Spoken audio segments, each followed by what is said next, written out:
Good morning mga kasikap. Okay, our topic for today's video is about profit. Okay. So ang normal markup po, most especially sa mga employees cafeteria na subsidized ng company, ang mga utilities, free rent and all is 30%. In terms of fine dining restaurant, they can add up at least 50 to 60% markup. Maiiba lang po ang food cost natin kapag ito ay BPO company kasi ang mga BPO wala silang kitchen facilities, so nakakarga sa concessionaire yung salary ng driver, renta ng commissary, utilities and gasoline. So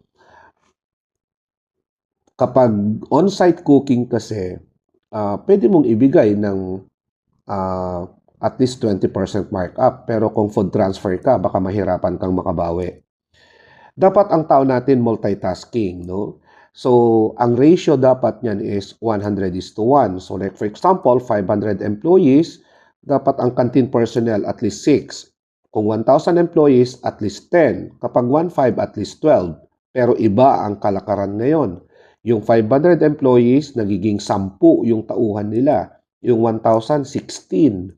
Yung 1,500, nagiging 20. Baka mahirapan kang lumabas ng hindi mo kitain yung labor cost mo kasi ang ideal 15%. Higher than that, baka hindi ka na kumita. Okay lang up to 17%, pero kung 20% o 24%, medyo na yan, delikado na yan.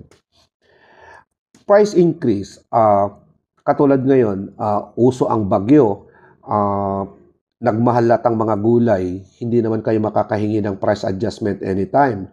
So, it takes time para lang kasi subject for approval. So, ang gawin ninyo, pumili kayo ng gulay na hindi affected by typhoon para hindi kayo masyadong malugi, no?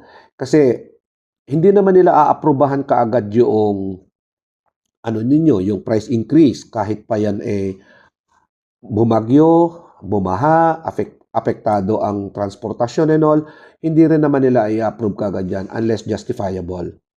Yung sinasabi kong 30% markup, kunyari po, gumamit kayo ng 5 kilos na beef, 2,000, and then ang total production nyo is 2,008. I-divide nyo yan, 50 kung 10:1, so that's 56 plus 30%, so that's 72. Ang selling price nyan is 80 to 90 pesos. Okay? So be careful. Thank you.